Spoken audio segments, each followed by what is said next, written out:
High five, Max. How about Danish? There you go. I dag er det Max's fødselsdag. Hurra, hurra, hurra.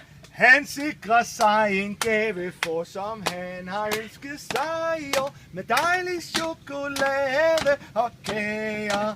Chill, du-dum, du-dum, dum. Yeah! I like this one. Cut the cake, mommy.